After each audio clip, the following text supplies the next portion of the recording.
Well, good evening. Welcome to tonight's special episode. It's a quickie, though, of Leominster Access Television's Blast from the Past. We're actually bringing Blast from the Past back as a blast from the past because it's been so long since we got back into Blast from the Past. Anyway, tonight the special little short quickie film we have is a little thing that was done back in 1978 on Mike the Hot Dog Man. And Mike the Hot Dog Man, for those of you who weren't born yet, was a little old guy who had a hot dog stand downtown Leominster, and people would just drive around all night long and eat hot dogs. And I'm sitting here with executive director, co-producer, and cook of Hot Dogs and Beans, Franks and Beans extraordinaire, Mr. Carl Piermarini himself. Carl, what do you think about this blast from the past? Well, you know, it's interesting that you mention that because what we are doing with Blast from the Past is we're expanding it a bit. And we're going to use Blast from the Past to bring you some of these tidbits, some of these precious gems from the past that nobody gets to see anymore, but they're sitting in our archives, kind of just sitting there waiting to be re-exposed. And we've had multiple requests to see this show that we did many years ago. It was 1978, I called believe. Mike the Hot Dog Man. Now, do you remember Mike's last name? Was he Hungarian? Was that his nationality? I'm thinking he was Hungarian. I don't know his last name. I'm hopefully, not sure. hopefully one of the viewers out there will be able to call in with some information, Maybe. fill in these little gaps we have in regards to Mike. But an interesting thing, Carl. Yes. Let me just go back, seeing this is a tidbit. And we'd like to give a little bit of a backstory. Yes. We did have a couple of other people who were instrumental in the production of this, besides the people that showed That's up correct. to eat hot dogs. At the time was Kathleen Gates of Leominster and That's Lisa Richard of Fitchburg. That's and, right. They helped with the lighting. But the way it happened was one night we had nothing to do, and I can remember I was working at Wyman's, and I think you came in and they came in. We said, well, what are you doing at 11 o'clock? Nothing. And we said, let's make a movie. So we just ran extension cords across the street from the elevator where the Scanlon building is. We didn't even tape them down. Across Pleasant Street. Yeah, right across Pleasant Street. Right to then it was Leominster Savings Bank. That's right, it was, yeah. And we taped I think we taped the cords down so no cars would catch on them and pull the lights out. We put a couple lights out there in front of Leominster Savings Bank, which is where Mike the Hot Dog Man would set up. I think he did try different locations in town, but I only remember him there. I mean, do you? Yeah. Yeah, a lot of those memories are blurry, but I remember him there. But Mike was a fixture for many, I guess, at least a decade anyway, for many years in downtown Leominster at night. He was the only place where you could go after getting out of a late movie or having a party with your friends and you get hungry. The only place to go was Mike's. He was downtown. He had hot dogs, and they were steamed hot dogs. They were the best. Steamed buns, like the kind you get at the ballpark. But they were the best. And he put on a show when he used to create, if you ordered one with the works, just to watch how he did it. He would hold 3 or 4 hot dogs in one hand, and he was able to spread the condiments on there all at one time. He was really a class act. He had the boxes of hot dogs stacked 20 high. So he had this little hot dog stand in almost a mountain of hot dog boxes. And he actually were empties that were glued together so they wouldn't fall over in the wind. Interesting, though, when you say, I want a hot dog with the works, nobody used the word works back then. Everyone would say, Mike, give me one with everything. And Mike would say, everything? That's right. Everything is beautiful. That's right. Everything. But Leominster was also different then in regards to, you mentioned people getting out of parties or, getting out of a late night movie. But Leominster had the Rotary back then. That's correct. And, night after night after night. And it may sound boring to people in this space age day of computers and MP3 players and all those, Xbox and Roblox and everything else that you can buy. But people would make a night of just going from Dunkin' Donuts to the Rotary, around and around and around. It was almost like cruising back in the 1950s. Pre-1984, when they moved that Soldiers Monument to the Commons, it was right in the middle of town where that traffic island is, right where the clock is now. The Soldiers Monument was right there, and it was a rotary that went around the center of town. And like Jack said, it was a scene out of American Graffiti. That's right. In Leominster That's itself. right. And I think that, things really changed. They do. When they moved that monument.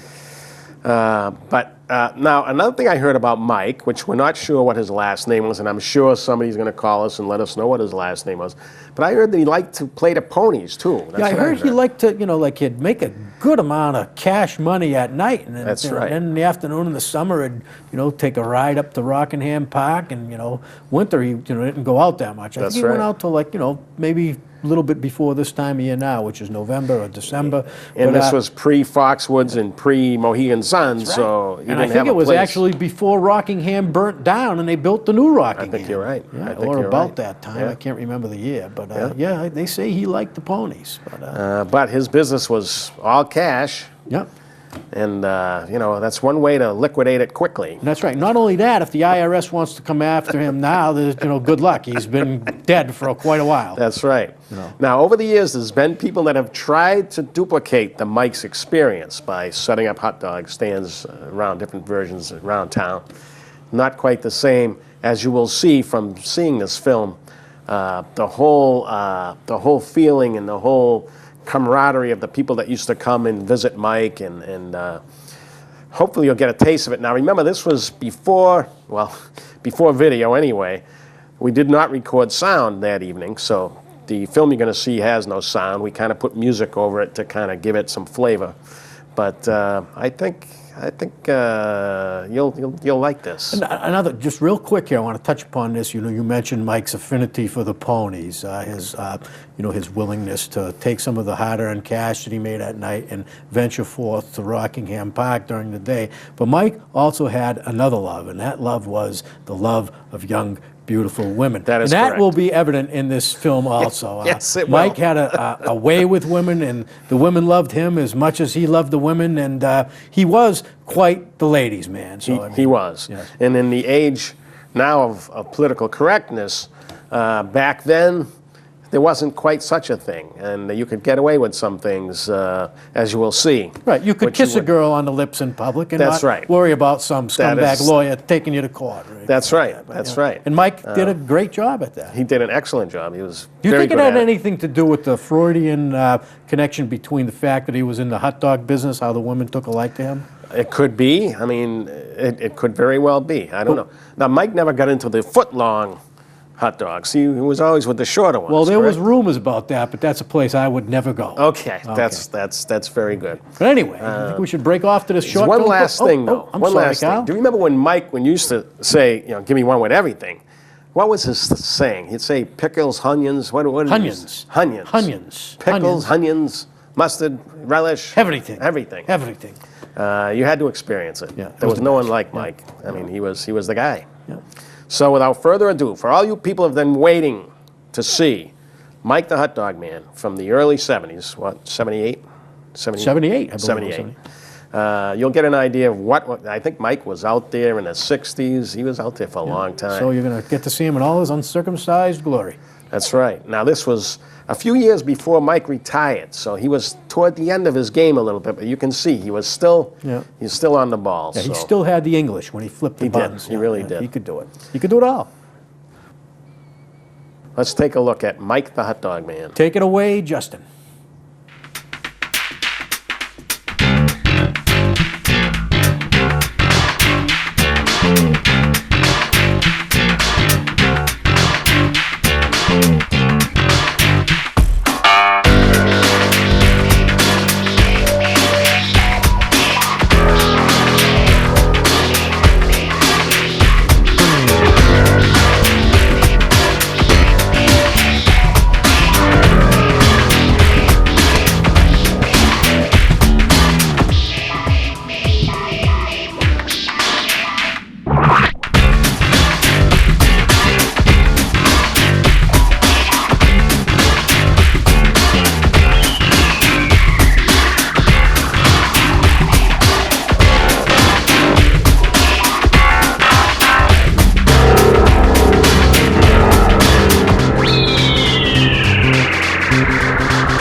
That brings back so many memories, Kyle. So many good memories. My stomach was gurgling. My salivation glands were salivating. My memory buds were bursting at the seam over just remembering the good old days. It was incredible, and to see those close-ups of those hot dogs, I mean, you could almost taste them. Oh, you could. I mean, they were so good. Again, like it was in the air. The steamed buns, the soft, fresh buns, the hot dogs, and to see some of the stalwartian figures of personage that visited Mike's hot dog stand. I mean, That's some incredible personalities. And some of them shall remain nameless, but some of them, I'm sure, some of our viewers have recognized who these people are, and they've gone on to much bigger and better things. And some even littler and less things. But you can see the whole camaraderie of that whole nighttime crowd and how it worked out. People would just pull over and have Mike, give them. Now, the other thing I was trying to think of is how many Mike hot dogs I ate at one time. I think the most I've ever ate was maybe 2, maybe 3 hot dogs at once. Yep. I don't think I've ever had more than that, but there were people that would go to. I had 4. Yeah, I used to do 4. But most of the time, people would go to at least get 2 or 3 of them, and just as you could see in the video, and they just wolfed them down, and they were great hot dogs. Speaking of wolfed them down at Home Depot, you have a hot dog stand. You can wolf them down there. Yes, I mean, Thanks to Mike, who broke ground, there are a lot of hot dog stands around the town where you can get hot dogs. You can really for many years. For many years, Lance set up down there near 40s, and I don't know where he is now. I don't know what the deal is. I don't even go out late anymore. But Kyle, you know what we're going to do? We're going to put out a call to people out there. If anyone has any film footage or photographs of Clemmy's Diner. Oh, my God. We'll do if anyone has photos of Clemmy's Diner now, we could get into a whole other show about Clemmy, about the little bowl, Italian with oil and vinegar. Even, I believe, the counselor from Fitchburg, Mr. DIGITALY, at one point worked there, mixing the sauce, That's cutting right. off, That's cutting right. little things. I think you're right. It was a rite of passage. It was like puberty, Clemmy's Diner. We'll get into that next show. That's another whole show, and don't forget, Clemmy was heavily into the whole UFO flying saucer thing, too. So there's a lot involved in that whole aspect of the little kitchen diner. And then again, if anyone out there has any footage of any of those UFOs or flying saucers, be sure to contact us at LATV. That's a whole nother ball of wax. We'd like to go there with you. We're looking for those UFO aficionados. Is that the word? Aficionados, that's correct. Say it. I know they smoke a lot of cigars too, but that's good. Have you been going online and brushing up on your on my vernacular? Yes. No. Oh. Have you? Okay. No. It just came to me naturally through osmosis reverse. Yes. Osmosis. Yeah. But if anyone does have UFO footage, don't call Inside Edition first. Call LATV first. Let us see the footage first. I don't know why, but you want to call us first. I did hear, Kyle, and if you're out there right now watching this show, that there actually are some aliens living amongst us. If you're one of those aliens and you'd like to be a guest on LATV, just contact us. We'll keep you, if we have to, we can keep you very anonymous. We can do a profile interview. But if you are of alien ancestry or a direct transplant from an alien spacecraft and you'd like to divulge your personality through the transformation of the iguanosphere to get us onto the back burner with LATV in the forefront, don't hesitate to call. When you say alien, you don't mean from Mexico, or you don't mean illegal aliens. You mean aliens from beyond the stratosphere and the ionosphere, from the black holes of the recesses of this universe, which we call our home. Right. Well, then again, if you are an alien, please contact us at LATV. Of course, the phone's probably going to ring off the hook now, but we'd love to do a show on alien abductions, anything like that. It'd be great. People might not realize it. This is turning into more than just a blast from the past. This is turning into it could be a cry. A cry for help. This is almost like an Art Bell show here. It could branch off into that. It could be the blast from the future. Yeah. Shadow people. That's right. If you're anybody out there that's a shadow person and you want to come on LATV, don't hesitate to call. We can keep you in the dark. You can maintain your anonymity.